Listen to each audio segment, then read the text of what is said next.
Good afternoon to you guys. It's 2 o'clock in the afternoon in London, right? You out of London? It is 2 o'clock. Hi everyone, and thank you so much for inviting me. Looking forward to this part. Absolutely. So we'll find our last guest, Lawrence, and we'll let you get started. Okay. All right. Yes, if we can find him, that'll be great. But hello to you two guys. Obviously, I want to unpack the the bigger picture in terms of the philosophies and the direction of these three series. But first of all, just a couple of specific questions. And Henry, for you, the big talking point obviously is in, by my calculations, 6 weeks' time, we start season 9 of Formula E. That's the debut for the Gen 3 car. So just give us a little bit of background on the Gen 3 car. I know it's another big step for Formula E. Sure. So first of all, thank you so much for the invite, and great to see Roddy, an old colleague of mine from my McLaren days. So Gen 3. So for those who aren't as close to the sport, this is we have a generation of cars that we launch every 4 years. So a new generation of cars every 4 years. We're entering our 9th season and our 3rd generation car, which is called the Gen 3. Which is very exciting. It's a huge leap forward in performance in electric racing. It's something that we've been working on, obviously, over the past few years, and it's a demonstration of the potential of where we can take electric open wheel racing. And it's the first time we're breaking 200 miles per hour, so that's a big emotional kind of barrier to get through. So it's going to be dramatic and fast. This is a car that's designed for street racing. So the majority of our tracks are street races in cities. So it's designed for that. It's lighter, it's smaller and faster than the Gen 2. But also it has at its heart some interesting kind of sustainability credentials. So the one that I heard, I'm no engineer, but there are certain things that I hear and I get excited by. And one of the really compelling messages is that this car generates up to 40% of the energy that it consumes during the race. It generates during the race, right? So through regenerative braking. So it is not only a race car, it's kind of a power station on wheels. And this thing is designed to not only thrill and entertain fans, but also demonstrate what is possible if we're smarter and clever with how we design and engineer our cars in order to extract the maximum performance out of the minimum amount of energy and carbon. Roddy, obviously, after Formula E, we got Extreme E. We're about to get E1 and actually take, conceptually all electric racing onto the water. For people who aren't familiar with E1, just give us a little bit of a background on what is coming up.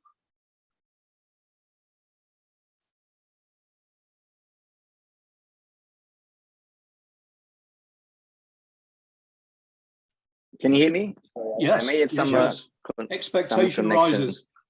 Yeah. So it wasn't like a tactical silence to create the suspense and everything, but the E1 really is a new sport platform that is based on the merge of 3 cultures and 3 technology, coming from motorsport, from power boating, and from sailing. So our boat is based on foils and a full electric propulsion that is being tested and is being used in the high end of the automotive and in the motorsport world. So by doing this, what we're trying to do, of course, is for sure create a new sport platform, new enjoyment, new excitement in the cities that are going to host us.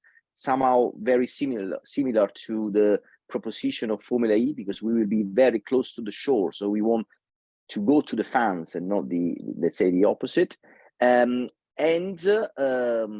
By doing this, we also contribute to the acceleration of the electrification process of the marine mobility that needs a bit of speed up compared to other sectors. and we now have our third member with us. Probably hot off the arriving back from Uruguay, but just a look back to Extreme E. Season 2 seems to be season 1 really was a journey into the unknown. Season 2, the coming of age season for Extreme E, and a heck of a finale. Every twist you can think of. How do you see the progress of Extreme E now, having completed season 2? Well, I mean, I'm looking at myself and how bold I am here, and I think that's testament. I've been on this journey with Formula E in terms of starting motorsport organization, defining a category. And I think the one thing about all three of us that you'll find is e-mobility and using that racing innovation for the betterment of industry and society as a whole is I think the central thread that goes through all our businesses. We've just finished season 2, as you say, and I got back from Uruguay late last night. So an incredibly successful final race, with it coming down to the very final race, and Lewis Hamilton's team against Nico Rosberg's team, and that sort of fight and that rivalry carrying on into Extreme E. So really, really happy with the impact that we've had. And when you consider that we started Extreme E in the middle of a global pandemic, it really was the most challenging circumstances to launch a sport. We hadn't done the testing on the car. We hadn't been to some of these locations bar, a year before COVID. So we were then coming in and defining a sport with the very, very stringent, and rightly so stringent, COVID regulations.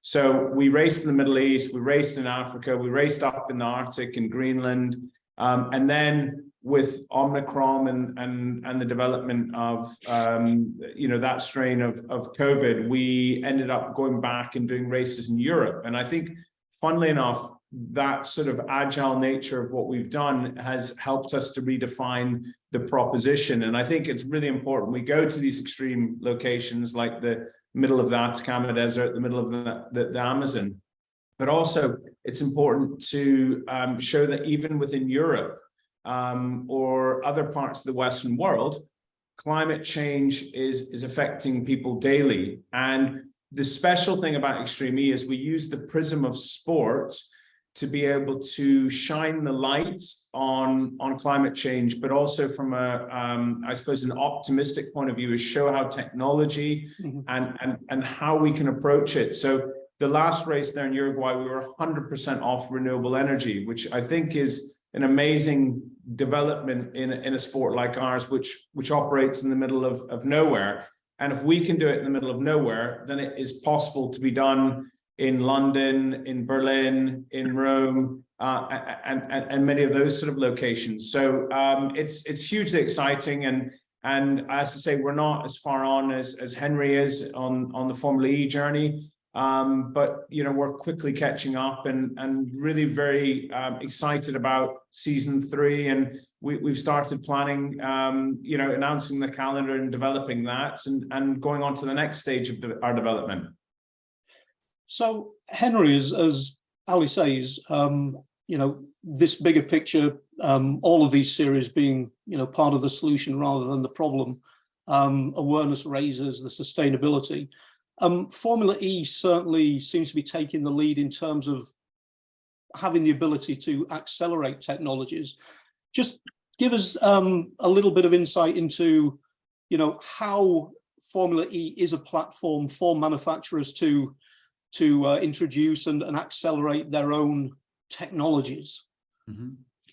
Well, it's central to the whole premise, right? So I am further in the journey. We're season 9 starts in January next year. So I've been here a couple of years building on the foundations that Ali and Alejandro and the team kind of built years previous. But fundamentally, what we talk about with Formula E is that we need to show the world that high performance and sustainability can powerfully coexist. So if you think historically, the sustainable versions of things tended to be not quite as exciting, not quite as fast, not quite as dramatic as their less sustainable cousins, let's say. So what we're trying to do is show the world that those two things can exist without compromise. And that's, of course, very important for our manufacturers, right? So they're all on a pathway to a decarbonized society and manufacturing processes and ultimately automobiles with the shift to electric. I mean, I think there were like something like 8 million in the of electric vehicle sales just in last year, up 50% from the year before.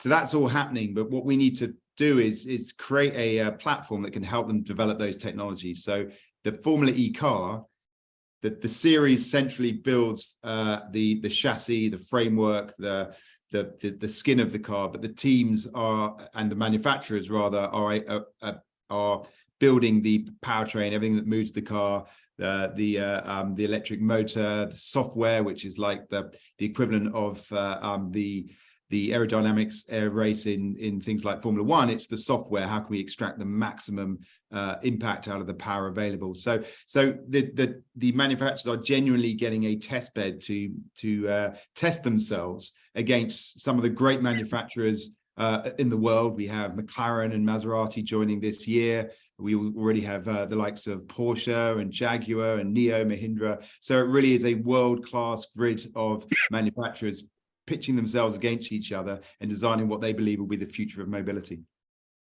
And Roddy, that is something as well on the marine side with E1, that you guys working with Mercury, working with Chrysler, who obviously, already vast experience in motorsports, WRC, etc. I mean, that again is accelerating technologies and allowing motorsports to basically move it forward. Yeah, well, totally agree. And I have to say, when companies like Mercury, like Navico, and Chrysler joined us as partner and sponsors, we were something more than a nice PowerPoint. So they strongly believed in the vision, and they strongly believed in the DNA of a racing organization who wants to make a change and overcome all the paradigms and all the interests that sometimes are a big hinders within big corporates or in many industries to innovation. So that's the great opportunity. And actually, for us, sustainability, which is sometimes a controversial word, I mean, let me use this adjective. I will swap sustainability with efficiency and innovation, because this will gather the attention of the CFO of this world and all the C-levels to find new ways to be more efficient. So a race towards more efficiency, which for sure will have a positive impact. I mentioned earlier, we have to start next year, at the end of next year. Soon there will be some strong announcement on the calendar and the owners of the teams. But in this moment, we are completing the validation of our boat that is going to hit 50 knots, actually has already hit 50 knots plus. We reckon there's some more speed there to be achieved, but our course will be very much made of a lot of twisting and fast change of direction in order to push a close racing and possible an interesting spectacle, while we are delivering important message on the sustainability. And Ali, it's something that never stands still as well. I mean, right from the start of Formula E, the introduction of areas that manufacturers could actually test themselves and progress. And already we're seeing in Extreme E, the fact that you guys, Extreme H, is waiting in the wings. I mean, as part of an ongoing process to sort of maximize the opportunities, that seems to be another huge step. Yeah, I think we're not turning our back on electric, and all we're saying is that there's a role for lithium-ion batteries, which all three of us and the propositions relate to. But in terms of driving electric motors, there's every reason that hydrogen will be an alternative, and an alternative where maybe the grid infrastructure in the developing world doesn't exist. So Extreme H, I think, is on a long list, and you know, I work with quite a visionary in terms of Alejandro Agag, and as I was saying earlier, that is definitely the reason that I'm so bold. He sees that will be a repetitive theme. Yeah, exactly. He sees things before regular people, and I remember when he first said to me, and we met for lunch, and he said, you know, I'm thinking about electric motorsport, and you know, what were your thoughts? And to be honest, I joined him because I think he's an incredible leader. But at the time, I was thinking, you know, who's going to watch these cars go round, you know, in circles and no noise, and that was, you know, essentially the challenge we had at the start of Formula E was defining a new market of racing, which was fully electric. Now, I don't think anyone says that anymore, and that's testament, I think, to Alejandro's vision and you know, bringing the playground to the people. So that was city center racing. I think what we're doing with Extreme E is taking the playground out to the front line of climate change. So racing in locations that have already been damaged. So, you know, whether that's the Himalayas, Amazon, Greenland, you know, demonstrating deforestation, desertification, rising sea levels, melting ice caps, melting glaciers. You know, that's where we play. And I think what's interesting now is when you add Extreme H onto this, is it's doing what we do, but it's also got an alternative energy source, and that source comes from renewable resources. So at the moment, all of our cars are fully electric. We use solar to create green hydrogen, and that green hydrogen then powers the batteries that then powers the cars. What we're looking to do with Extreme H is just to change from going into a battery in the car to be a hydrogen fuel cell that we're going to be racing, and it's a world first. No one else in the world is doing this, and I think racing has a responsibility. It is at the forefront of that technology development, and I think that's what manufacturers are looking for: is how do they get 10 years of research and development in 1 year of racing? And when you look back at the history of, you know, traction control, fuel injection, even things like wing mirrors and seatbelts have all come from motorsport, and motorsport can be very, very central to the challenges that the world has around energy and you know, repositioning energy to be more renewable and more flexible. So it's as Henry said at the very beginning, it's how do you put performance and sustainability together so that, you know, we don't have to make drastic changes and go back to the dark ages and all be buying horses and you know, carriages. You know, that there is alternatives, and you know, if we use racing properly and we work together in collaboration, it's amazing the sort of solutions you can develop. You talk there as well about connecting with the audience, and obviously Formula E with the city centre races, as you say, a different philosophy for Extreme E. E1, Roddy, it will be, as you say, in destination locations. But right from the start, I think something that all of these series have done is redefine the connection with the audience, with the fans. Can you talk a little, I mean, even from the start, the, you know, a purist like me may have been aghast that a fan had a vote about, you know, who got a boost in Formula E, but things like that have worked, and things like that have turned this into a, you know, it's not you guys doing something cool in a vacuum. It's something where there is a two-way connection with the audience. And if you can talk a little bit about how these series have pushed and are pushing that. I'm happy to take that. So yeah, I mean, it's an interesting one, and with it comes real responsibility, right? So what we have what all three of us have, is the ability to be agile and redefine what the future of motorsport might look like. So that's all in our gift, which is a great place to be. But what comes with that is also a need and a commitment for our shareholders and our fans and our teams and our manufacturers, is to accelerate the growth of our fan bases.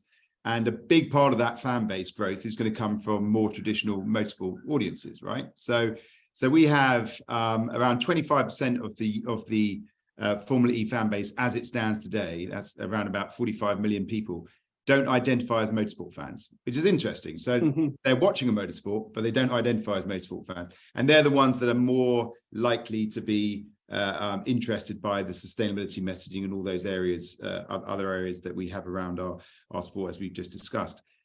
But we also need to get real right, which is fundamentally people watch sport to be entertained, right? And the things that we need to make sure that we do as we innovate and find new ways to engage audiences is to ensure, and this is one of the lessons that we've really taken in the last 18 months or so, is to make sure that you put the primacy of the sport and the integrity of the sporting platform above all things. So, you know, you've mentioned a couple of innovations around attack mode, so going off the racing line to get a boost of speed, which creates really dynamic, exciting racing. You know, an innovation that had nothing to do with me, but I think is a brilliant piece of thinking and has stood the test of time.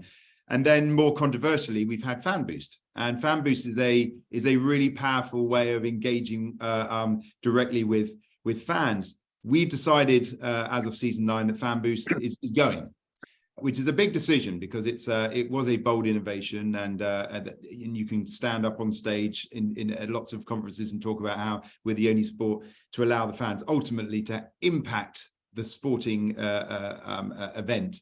But fundamentally, when you put at the top of the page sporting integrity, the decision that we made was we can't, whilst that is interesting and is engaging to many, it's also a huge thing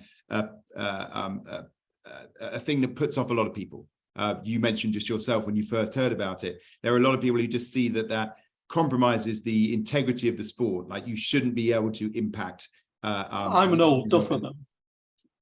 Say again? I say I'm an old duffer. I'm a surveyor of one. So. No, but there are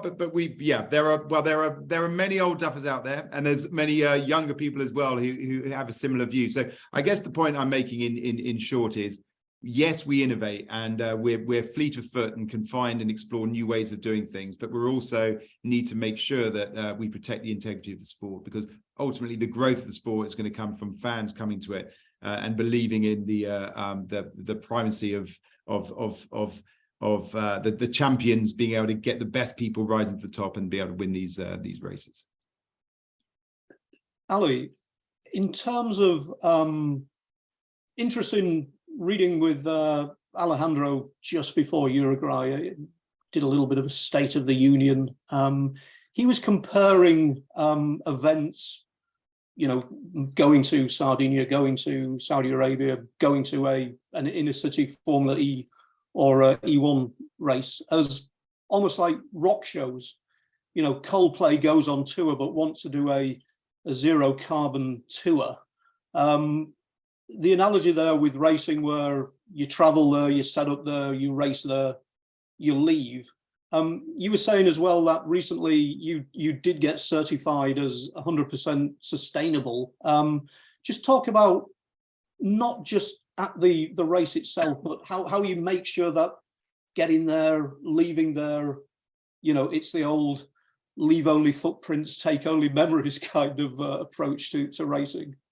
Well, I think it's a really good point, and thank you for giving me an opportunity to talk about it, because it is very unique for us. So we started with, I suppose, all the experience we'd had in Formula E, and we know that, you know, the carbon footprint analysis of Formula E, you know, a large majority of that is actually flying the equipment and the cars from A to B. And, you know, that's how Formula E does such an incredible season, is that, you know, you can do multiple stops if you use air transportation. We started with, okay, if we're going to reimagine sport, and we're going to reimagine sport that's focused on the environment, we have an opportunity to do things slightly differently. So from the very offset of Extreme E, we designed it in such a way where we were going to these remote locations. We're going to areas that aren't lush, beautiful forests. They're deforested. So the environment that we go to, first of all, is one which, if you say Amazon, you think beautiful forests. We don't race in those locations. We race in locations been devastated by fires or that glaciers have melted away. So that's the first point, is we don't damage the environment. We use a ship, the Saint Helena, which is a half passenger, half cargo ship, to take the paddock from A to B.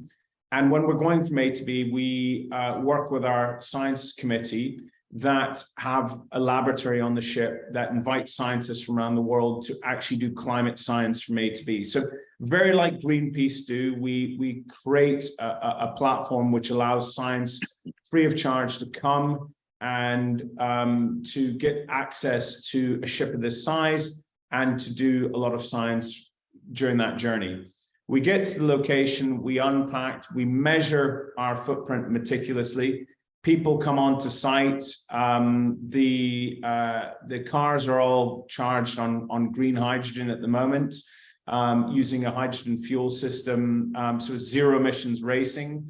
We use a variety of other power sources, from solar to wind, to charge a lot of the other sites. And then we take a huge amount of effort to ensuring that we limit and we reimagine all of our interfaces. So the teams, and Henry knows this from McLaren, the teams all bring their own knives and forks and plates and cups, because we want to reduce the opportunity for any waste involved with the championship itself. And then from a fan point of view, we have gone to these locations that don't necessarily have the infrastructure to be able to have mass loads of fans. So we spend a lot of time with gaming and with linear and digital TV programming, which allows us to create a really high-end TV proposition that we then filter back to over 194 countries in the world across, I think it's over 90 broadcasters now,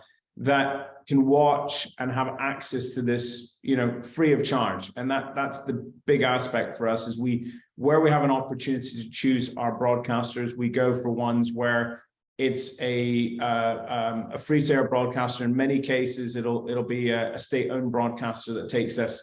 And what that allows is this programming to be seen by more and more people and grow the fan base as much as possible. But going back to where we are, we use EY to evaluate the series and to help us in terms of to see our carbon footprint, and we offset that, but we never really talk about the offsetting. We talk about the projects that we're involved in country, which have an impact.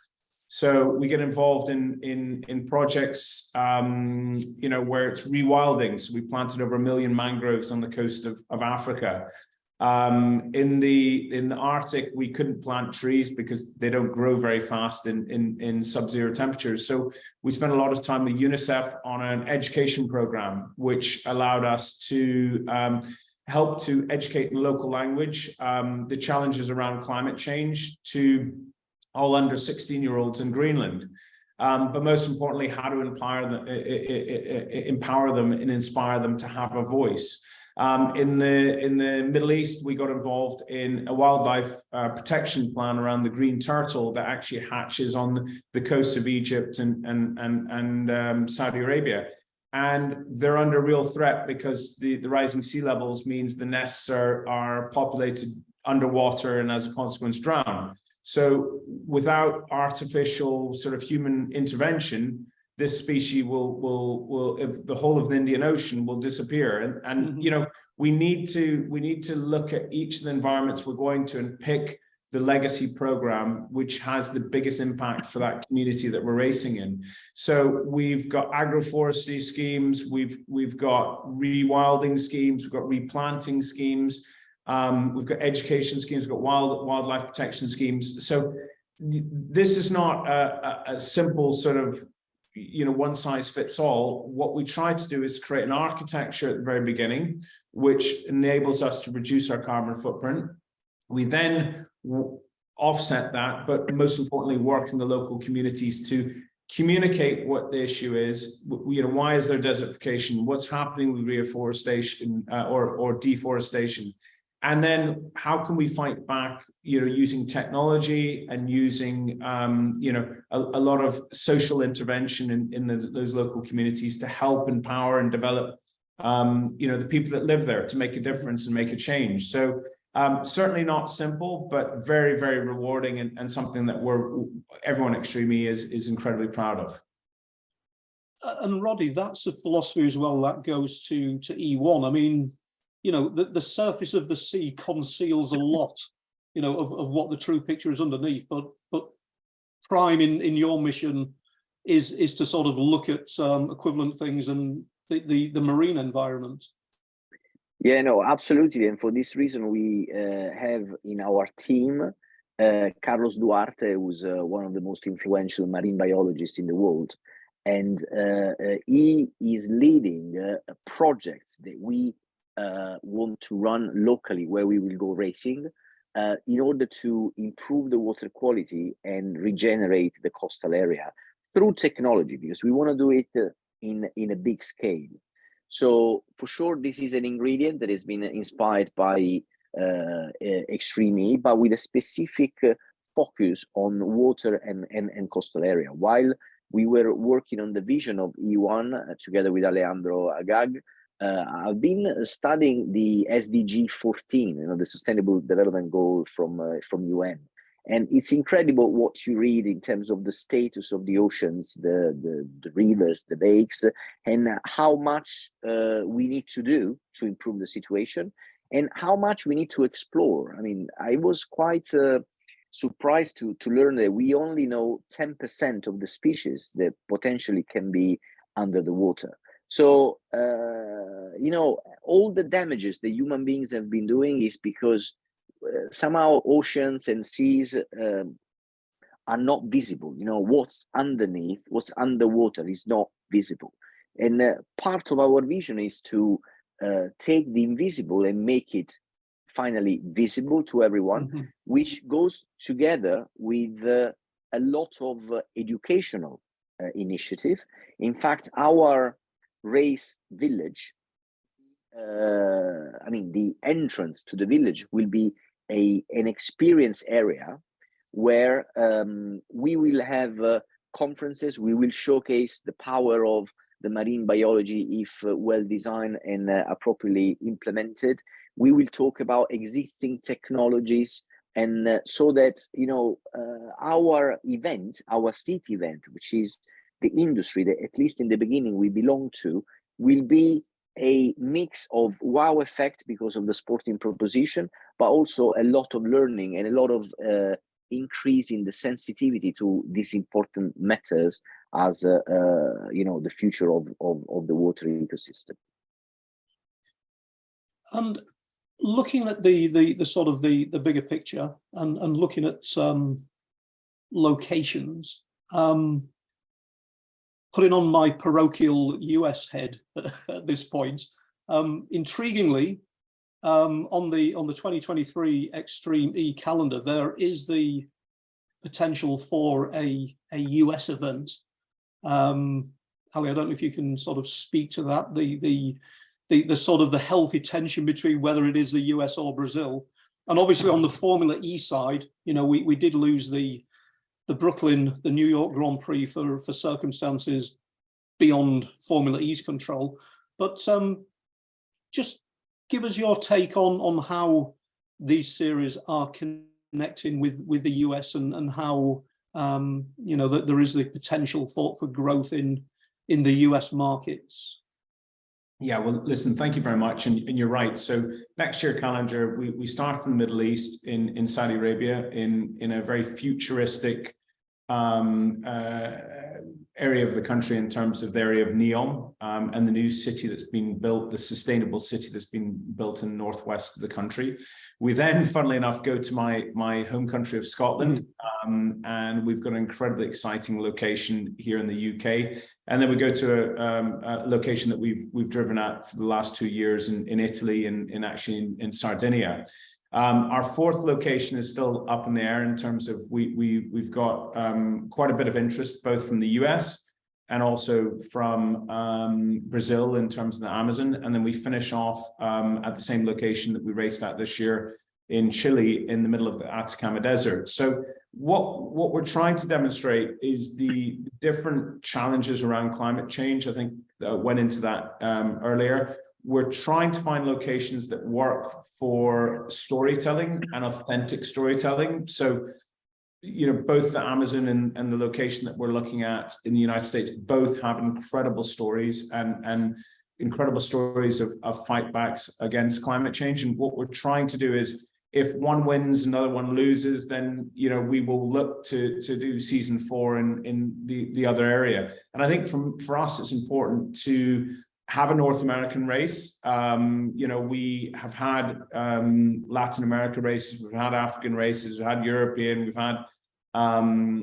Asian races and Middle Eastern races. And what we're trying to do now is to move a race to North America. And, that's for a variety of different reasons. It's one of the biggest car markets in the world. It's one of the biggest media markets of the world, and has the ability to bring in partners that can help us collaborate and develop. I mean, ultimately, we're a business, but we're focused on change and on impact.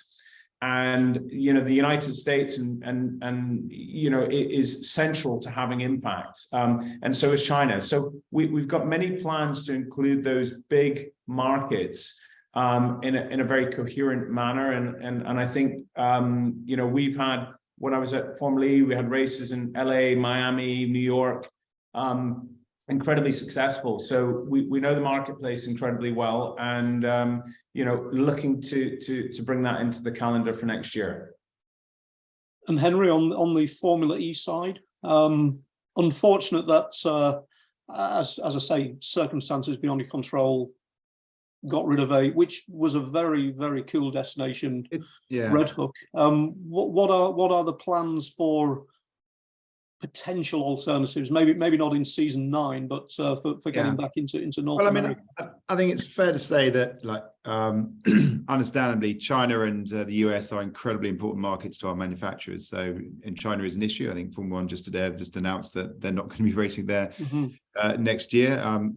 Not a particularly well kept secret, but we're all trying to get back there at the appropriate time. There's lots of challenges obviously around that, and North America is a very important market for us as well. And New York in particular was a fantastic, had its challenges as a venue, but a fantastic backdrop. And most sports would dream of having Manhattan as a backdrop for their action. However, but North America remains very important, and we're working on plans to race in North America next year still. It's not going to be New York City, but I can't divulge any more than that. But it remains a big part of our plans. Obviously, we open the season in Mexico City, January the 14th next year. That's a huge race for us, 50,000 people and screaming from Forrestal. It's the debut of the Gen 3 car, so that's going to give us a big hit on that side of the world. But there is something that's quite interesting. I remember in a talk interview I had a couple of months ago, when we were talking about climate change and the platform of Formula E to build kind of awareness around that challenge, and slightly different to Ali. We race we're a global championship. We race in big iconic cities all around the world, and of course, some of those cities are attracted to us because of our not just the entertainment we bring, but the sustainability platform that we kind of stand on. But what's really interesting is last year, if you just look at last year alone, and we kind of look into next, New York City. Now, we're meant to be racing in Red Hook. The reason we're not racing in Red Hook, or a significant part of the reason, is they're having to build massive flood defenses in Red Hook, because Red Hook is a floodplain, and they're worried about obviously the rising sea levels. So that is the reason. It is climate change. Last year, I flew into Seoul, The news was coming through on the plane that they had the worst rainstorms in 80 years in Seoul, and the plane almost couldn't land. I mean, it was literally cars washing down the streets in central areas of Seoul. So again, not by design, but another clear demonstration of climate change and us almost not being able to race. And then finally, Jakarta. So we raced in Jakarta, amazingly successful race last year. 13 million people in Indonesia alone tuned in live to watch that race. But Jakarta is a city which they anticipate within the next 30 years is going to be underwater. They're looking to move the capital city to Kalimantan. Right. So again, not by design, but these are three stories around three cities that we race in around the world. Big, iconic cities, which all of which have huge challenges around climate change. Roddy, as well, you made a debut with the race boat in Venice. To Henry's point there, I mean, an iconic location like Venice with the the water levels in the lagoon, the constant flooding of the city itself. Again, it's a recurring storyline. Absolutely, and Venice will be a very important site, a very important venue for us. We are planning to have our shipyard in Venice. We are working on an agreement for taking a terminal where the cruise ship were used to dock, and now they can't anymore because there has been an accident, and to protect the Laguna, they decided not to have cruise ship. So amazing story from the cruise ship to a new sport platform based on sustainability. And this will be a place where we will have a permanent paddock. We will have our data center for all the sustainability initiatives, some labs, of course. And so it will be definitely important because it's Venice, because of the relevance to the climate change. Likewise, and just to connect to the previous question, of course, USA for us is extremely important. It is a fact that 75% of the leisure boat market is in USA, with a specific interest in Florida. And for me, it was a great achievement and also an honor to meet up with the mayor of Miami in July this year, to sign an agreement and work together on having a race in Miami. I reckon that, maybe unconsciously, but we're definitely building an American sport. I think our formats and our vision will be particularly important for USA because of, again, the market and the relevancy to the marine industry. And so we plan to be there, and we're already in talk with many cities, North and Central America in this moment. So yeah, definitely all areas that are interested by the climate change. But let me also ask, what area isn't? It is a bit of a global issue. Of course, there are some more iconic places that are in the heart of everyone in the world. Again, we mentioned Venice, we can say Miami as well. But it's such a big and paramount challenge that we try to do our bit. Roddy, you've just had Sergio Perez announce that he will be a team owner in E1. Ali, we've already got Nico Rosberg, we've got Lewis Hamilton, we've got Jenson Button. We're obviously in Formula E. McLaren are moving in this year. Already got the likes of Andretti, many of the big guns, as you say, new manufacturers. Is these series have become a conduit almost for the wider racing world to realize that things have to be done? I mean, did you envisage that you would attract the sort of attention and the sort of participation from the larger racing world when these series were basically formed? Well, I'll tell you something more. We are attracting sport legends from many sports. So we will have a big announcement in December for a quite a legendary tennis player. And they will be, there are already conversation, and I think we will converge very quickly in Q1 next year with football players, again, other Formula One drivers, and also, let's say, motorsport stakeholders from different championships.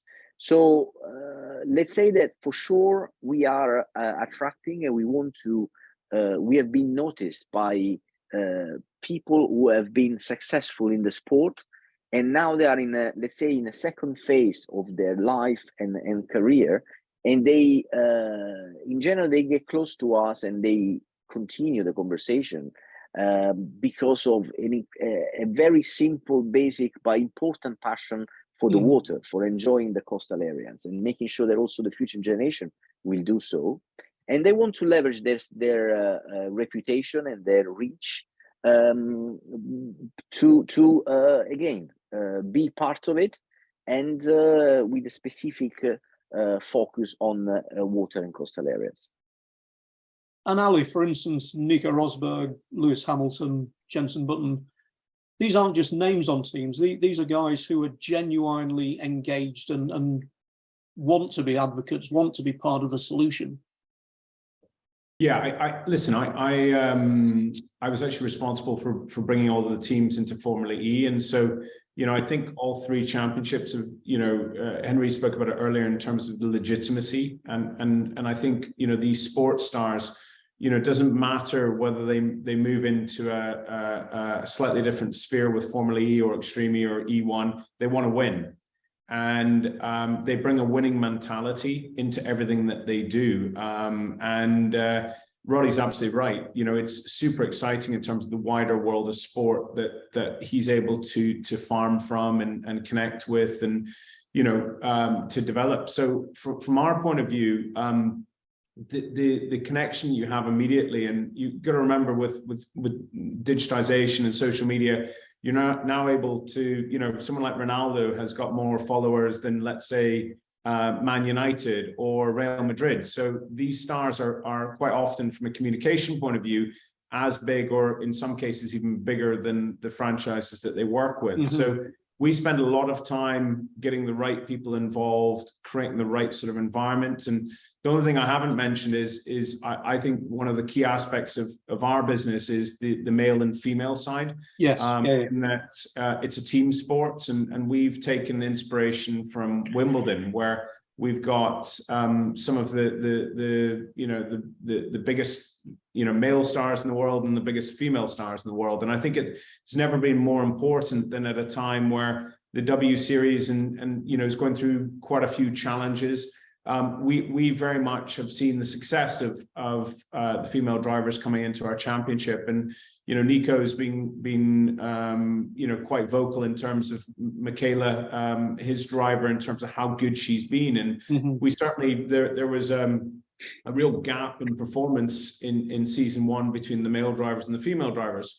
And what you've seen is over the season one and then in season two, how quickly the female drivers are catching up, and in some cases actually able to go head to head with their male equivalents. And I think that, for me, puts motorsport into a realm where it really can be as big as football, because it's got something for everyone. It's got, you know, when you put a male and a female behind a wheel, they can compete. We've just got to inspire more little girls to aspire to be a Jamie Chadwick or a Katie Munnings or a Sarah Price, and to get involved in the sport. And I think that's what's been really interesting, is you need these big stars to attract people to the dynamism of electric racing. But you also need that accessibility to the sport at all levels, to ensure that we've got a sport that's there for everyone. And we do a lot around equality, a huge amount around STEM and diversity, and inspiring people to come into our sports. And, you know, the Hamilton Commission's been incredible, yes, showing us, I suppose, the roadmap of the future and what can be done. And we've just launched a scheme called Race for All, which is about getting young engineers and young mechanics from all backgrounds into motorsports, and to give people that opportunity to start in the sport and to be as successful as, you know, Henry and Roddy have been. So going full circle on our conversation, I'm about to be told we've run out of time. The time has flown and it has been fascinating. So next person racing is Formula E, Mexico City, January the 14th. Henry, putting you on the spot, a lot of changes, a lot of team changes, a lot of driver changes. Give us the drivers to be drivers and team combos to be watching out for in Mexico City. You know, it's a good question. I mean, the thing that's very exciting is it's all change, right? Yes. So rules, regulation changes. There's a lot happening. We've got going into our second year of our new quali format, which has been like fiercely successful, where we have kind of driver versus driver duels, which is great because you don't just get the drivers, you get intra-team rivalries as well as inter-team rivalries. We've obviously got the new Gen 3 car. This car has no rear brakes, no rear hydraulic brakes, so that's pretty exciting. So the drivers, I had a couple of team launches just this week, and the drivers, when you talk to them, and it's yes, it's braking 200 miles per hour, and yes, we've removed the rear brakes. And the way they're obviously having to now control the car through the regen braking and the disc brakes just on the front is proving really challenging. So I think it's going to be exciting. It's going to be dramatic. I obviously have no favorites. I'm delighted, though, of course, to see McLaren, my old team, from my F1 days on the grid for the first time. So seeing Papaya on the grid is going to be a big moment. Seeing Papaya line up alongside Maserati, I think from the first time since the 1960s, is a testament to, as Ali was saying earlier, these series are attracting the best teams, manufacturers, drivers, and enabling us to put those rivalries back on the track in a way that other series haven't done. You know, getting Nico Rosberg and Hamilton kind of fighting again in Extreme E, or getting, as I said earlier, Maserati and McLaren lining up next to each other on a track. So it's mouth-watering in prospect, and can't wait to get started on the 14th of January. We'll roll on January the 14th. Ali, you've got a couple of more months before March and Saudi Arabia. Roddy, you've got a lot to do. So, guys, thank you for your time. Thank you for some fascinating insight, and thank you for some excellent conversation on three extremely relevant and extremely meaningful championships. Thank you very much. Well, thank you as well. Thank you very much for having us. Thank you so much. Much appreciated. Thank you, Ali. Thank you, Henry. Thank you, Roddy. It was great to have you on. It was an important topics we wanted to cover during race industry. Registering on EPARTRADE is easy. To start, click on the Join for Free button on the homepage. First, search your company to see if it's already in our database. If you see your company on the list, click on it to select it. Then, choose Claim Company if you are one of the decision makers, an owner, marketing person, or main company contact. Or choose Join Company if you are an employee, and press Continue. If you couldn't find your company in our database, select Register a New Company. On the following page, fill out your name, email, phone number, job title, and choose a secure password. If you chose Register a New Company, you'll need to choose your business type. Select Supplier if you're looking to display products or services and connect with buyers. Choose Racing Business if you're looking to source new parts and connect with suppliers. Choose Race Team if you own or are a member of a professional race team. Then, enter your company name. Please provide a website, Facebook page, or LinkedIn if you have one, and choose to either claim or join the company. You can view and agree to our terms of use here. If you'd like to receive our weekly newsletter, choose Accept. Finally, click Register Now and your registration will be submitted for approval. An email will be sent to your inbox. Please confirm your email address and you will be approved shortly. Welcome to EPARTRADE.